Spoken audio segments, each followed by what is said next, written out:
दोस्तों, आज मैं आपको एक मजेदार और इमोशनल एपिसोड की कहानी सुनाने वाली हूँ। द एटिपिकल फैमिली सीजन 1 का 11वां एपिसोड। अगर 10वां एपिसोड नहीं देखा है तो टेंशन मत लो, लिंक डिस्क्रिप्शन में है। चलो शुरू करते हैं। एक दिन गजू अपने घर में बैठा था जब दाहा आई और उससे पूछा, तुम्हें क्या हुआ है? तुम्हें सर्दी लग रही है? लेकिन गजू ने तुरंत कहा, नहीं कुछ नहीं हुआ। फिर गजू अपनी पेंट को दिखाते हुए उसे फिर से छुपा लिया। दाह ने हंसते हुए कहा, ठीक है, वैसे तुम अच्छे लग रहे हो। लेकिन गजू ने जवाब दिया, मैं नहीं दिखा सकता। दाह ने गुस्से में आकर कहा, तुम खुद को छुपा क्यों रहे हो? और गजू का ध्यान अपनी बातों पर लगा। फिर दाह ने गजू से पूछा, तुमने अपने पास्ट में क्या किया था? क्या तुम बिना मेरे खुश थे? गजू ने उत्तर दिया, नहीं, हम एक परिवार हैं और मैं तुम्हें बचाना चाहता हूँ। लेकिन दाह ने उसे समझाया, मुझसे वादा करो कि तुम पास्ट में वापस नहीं जाओगे, मुझे बचाने के लिए कभी नहीं। गजू ने जवाब दिया, मैं ये वादा नहीं कर सकता। हमने जो साथ वक्त बिताया है वो गायब हो सकता है, तुम गायब हो सकती हो, पर मैं एक दिन पास्ट में जा सकता हूँ जब हमारी बेटी बड़ी हो जाएगी और उसकी शादी हो जाएगी, या फिर जब मैं 100 साल का हो जाऊं। लेकिन दाह ने कहा, मैं तुम्हें कहीं नहीं जाने दूंगी। इसके बाद दोनों एक दूसरे को किस करते हैं। अगले दिन गजू और मनम एक साथ बैठे थे जब गजू बाहर किसी से कॉल कर रहा था। मनम ने गजू से कहा, मुझे बताओ, दाह क्यों मुझसे दूर भाग रही है? गजू ने समझाया, वह मुझे बचाने के लिए ऐसा कर रही है ताकि मैं पास्ट में ना जा सकूं। मनम ने गजू से और सवाल किया, क्या तुम विस्तार से बता सकते हो? गजू ने बताया, 13 साल पहले दाह के स्कूल में आग लग गई थी और मैंने उसे बचाया था। हालांकि मैं अभी तक अपने साथ ये नहीं कर पाया। मैं उसे बचाने के लिए अपनी जान जोखिम में डाल दूंगा। इसके बाद दाह ने देखा कि गजू वहाँ नहीं था तो वह बाहर निकली और गजू को देखा। गजू ने कहा, मैं सिर्फ सोने के लिए गया था। फिर दोनों सैंडविच खाते हुए आपस में बातचीत करने लगे। गजू ने कहा, देखो वह बहुत सुंदर है। लेकिन फिर हंसते हुए कहा, मैं सैंडविच की बात कर रहा था। दाह चुपचाप उसकी गर्दन की ओर देख रही थी। गजू ने उसे टोका, क्या हुआ? मेरी गर्दन की ओर क्यों देख रही हो? दाह ने कहा, कुछ नहीं, तुम चिंता मत करो। फिर गजू ने एक आदमी से कहा, क्या घर पर सभी लोग जानते हैं कि मैं मरने वाला हूँ? आदमी ने कहा, हाँ, सभी को पता है, लेकिन इना को नहीं। कुछ समय बाद गजू दाह को लेकर घर आता है जहाँ सब लोग उनका इंतजार कर रहे होते हैं। गजू इना से पूछता है, इना तुम कहाँ हो? फिर गजू इना के पास जाता है और इना अपने पिता से कहती है, ये मेरी गलती है, मैंने आपको दाह को बचाने के लिए कहा था। गजू कहता है, तुमने कुछ गलत नहीं किया, तुम मेरी आंखों में देखो। लेकिन इना उसे नहीं देखती और भाग जाती है। फिर सुनु आती है और गजू से कहती है, हमें बात करने की जरूरत है। दाह अपनी माँ से कहती है, मुझे माफ कर दो जो मैं नहीं कर पाई। लेकिन मम्मी कहती है, कोई बात नहीं, हमने अपना पूरा प्रयास किया। दाह फिर कहती है, मैं उस रास्ते पर चलूंगी जिस रास्ते पर वह आदमी था जिसने मुझे बचाया था। उसकी गर्दन पर एक निशान था। तुम्हें अपने सपनों में जाकर कोई सुराग ढूंढना होगा। मम्मी कहती है, लेकिन कोई चीज बदल नहीं सकती। अंत में सुनु भी गजू से कहती है कि तुम दाह के पैरों में इसलिए पड़ गए हो क्योंकि माँ ने एक सपना देखा था कि हमारी फैमिली को बदल दिया जाएगा और हमारी शक्ति हमारे पास आ जाएगी। डोंगी हमेशा अपनी माँ के सपनों में जीती रही थी। एक बार उसे मॉडलिंग शो में हिस्सा लेने का मौका मिला था, लेकिन उसकी माँ ने कहा था, तुम वहाँ जाओगी तो तुम्हारा सब कुछ बिखर जाएगा, तुम्हारी हड्डी टूट सकती है और लोग तुम्हें छोड़ देंगे। इस वजह से डोंगी उस मौके को छोड़ देती है, लेकिन वह दूर से खड़े होकर देखती रहती है। जो हील्स उसे लाने के लिए आए थे वो किसी और मॉडल ने पहन ली थी और उसे चोट लग गई थी। उसकी माँ कभी भी नहीं चाहती थी कि डोंगी सुर्खियों में रहे, इसलिए उसने सब कुछ छोड़ दिया और बस घर की जिम्मेदारियां संभालने लगी। वह डोंगी से कहती है, तुम ऐसा मत करना, अपने सपनों को अपने ऊपर हावी मत होने दो और तुम भविष्य को बदल सकती हो। वहीं मनम भी दाह से बात करती है। वह कहती है, डोंगी दुखी होने वाली है, वह जियान से धोखा खा सकती है और उसकी लड़ाई एक मेले से होगी। मैंने यह सब अपने सपने में देखा था। मनम सलाह देती है कि दाह को डोंगी को सब बताना चाहिए, लेकिन दाह कहती है, मैं नहीं कर सकती। मैंने पहले ही डोंगी के सपनों को तोड़ा है और मैं इस बार भी उसके रास्ते में नहीं आ सकती। वह सिर्फ शादी करना चाहती है। बाद में मनम इना से बात करती है और इना कहती है, मैं इस घर में अब साफ हूँ। मेरी वजह से मेरी माँ मर गई और अब मेरे पिता मरने वाले हैं। मुझे किसी को नहीं देखना है। दाह इना के पास आती है और उसे आराम देती है। कहती है, मैं इस सब को तोड़ दूंगी।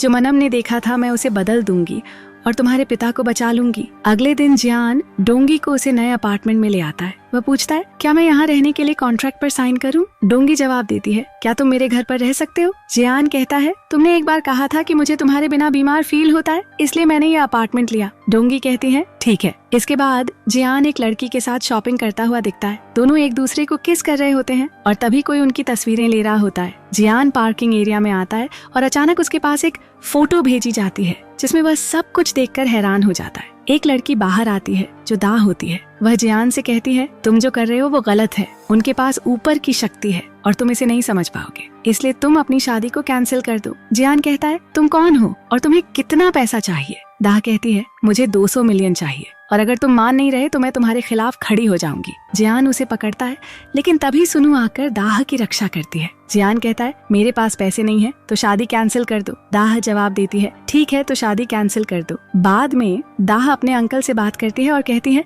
क्या तुम मुझसे काम निकालने आए हो? क्या मेरी माँ ने तुम्हें भेजा है? वह कहती है तुम्हें मेरी माँ के लिए काम करना चाहिए, शायद माँ को पता चल गया कि दोनों ने मिलकर मुझे धोखा दिया था। फिर सुनु कहती है क्या तुम गजू को बचाने के लिए इतनी दूर जा रही हो? दाह कहती है मैं जो कर रही हूँ वह सही है। उसी समय सुनु लोगों से बात कर रही होती है और उन्हें बताती है कि दाह सिर्फ गजू को बचाने की कोशिश कर रही है। कुछ समय बाद लंग को भेजा जाता है कि वह ग्रेस को लेकर आए। वहीं गजू इना के पास आता है लेकिन इना सोने का नाटक कर रही होती है। गजू फिर डोंगी के पास जाता है जहाँ वह खाना खा रही होती है। डोंगी कहती है तुम यहाँ क्यों आए हो? मैं अब उठ भी नहीं पा रही हूँ और मैं पहले जैसी सुंदर नहीं हूँ। गजू कहता है मुझे नहीं लगता कि तुम पहले जैसी सुंदर नहीं हो, तुम स्कूल टाइम में भी बहुत सुंदर थी।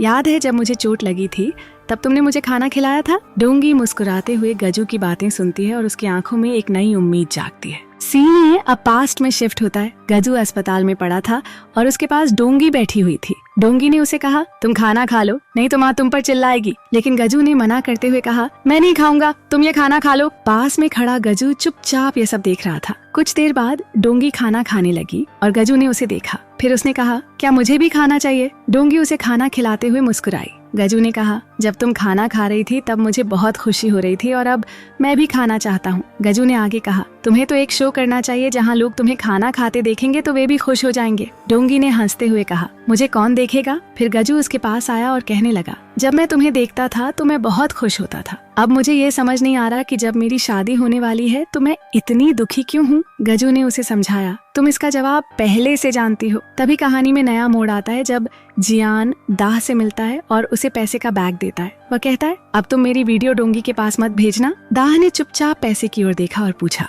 ये पैसे कहाँ से लाए हो? जियान ने उत्तर दिया तुम्हें इससे कोई मतलब नहीं है। इसके बाद जियान वहाँ से चला गया, लेकिन तभी दाह के पास ग्रेस आई और कहा तुम अभी तक जीवित हो, तुम्हें देखकर अच्छा लगा। दाह ने पूछा क्या माँ ने तुम्हें भेजा है? तभी जियान होटल में एक लड़की के साथ दिखता है और लड़की कहती है कल तुम्हारी शादी है तो आज रात हम साथ रह सकते हैं। जियान ने उसे नजरअंदाज कर दिया और तभी डोंगी होटल में आई थी, साथ में ग्रेस भी थी। जियान ने देखा और कहा मैं तुम्हारा ही इंतजार कर रहा था। डोंगी ने कहा मैंने तुम्हें क्लिनिक के लिए जो पैसे दिए थे वो वापस दो, लेकिन जियान ने मना कर दिया। तभी दाह आई और कहने लगी पैसा यहाँ है, मैंने पहले ही ले लिया था। जियान ने पैसे को वापस लेने के लिए ग्रेस के पास जाने की कोशिश की, लेकिन ग्रेस ने पैसे फेंक दिए। वह फिर से पैसे लेकर भागने लगी, लेकिन जियान ने उसे पकड़ लिया और पैसे छीन लिए। ग्रेस नीचे गिरने लगी और दाह ने यह सब देखा। अचानक कुछ फ्लैशबैक में दाह को पुराने पल याद आने लगे। वह अपने आप से कहने लगी यह खुशी के आंसू थे, ये लड़ाई नहीं थी। डोंगी भी रो रही थी और दाह से कह रही थी अब मैं उड़ पा रही हूँ, जो सपना मैंने देखा था वह पूरा हो गया है।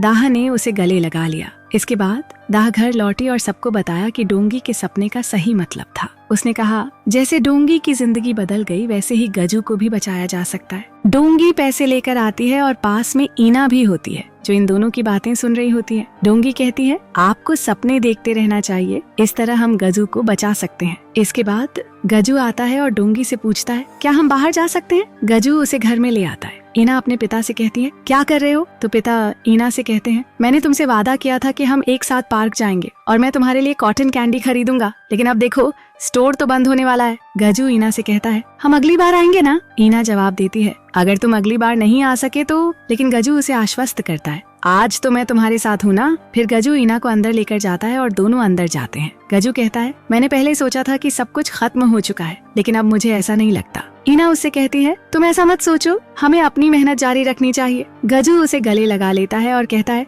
हम अगली बार यहाँ आएंगे और दाह को भी साथ लेकर आएंगे। इसी दौरान दाह घर से बाहर आती है और डस्टबिन में कूड़ा डाल रही होती है। तभी दाह अपनी माँ से मिलती है। लंगी दाह से कहती है मैं तुमसे बाद में मिलूंगी, मेरे पास एक गेस्ट आया है। दाह पूछती है कौन है? और फिर दाह अपनी माँ के साथ आती है। वह देखती है कि मनम भी वहाँ है। दाह मनम से पूछती है तुम यहाँ अकेले क्यों आई हो? मनम जवाब देती है, कोई बात नहीं, तुम्हारी माँ अकेले में कुछ कहना चाहती होगी। लंगी मनम से कहती है, तुम मुझसे क्या बात करना चाहती हो? मनम बाद में उसे 2 बिलियन की लॉटरी टिकट देती है जो गजू के पास थी। वह कहती है, तुमसे कहा था कि गजू और दाह की शादी हो जाएगी तो मुझे उपहार के रूप में कुछ देना चाहिए था। उस समय मेरे पास कुछ नहीं था, लेकिन अब मैं तुम्हें ये दे रही हूँ। इसी समय जियान भी गाड़ी में बैठा सोच रहा था, पैसा कहाँ से लाऊं? और फिर ताकर कहता है, तुम्हें पैसे चाहिए जिनमें कम ब्याज हो? ताजियान को एक आदमी के पास ले जाता है और डॉक्यूमेंट्स पर साइन करवा लेता है। इसके बाद गणेश दाई से मिलती है और कहती है, माँ ने मुझे यहाँ भेजा है ताकि मैं तुम्हारी मदद कर सकूं।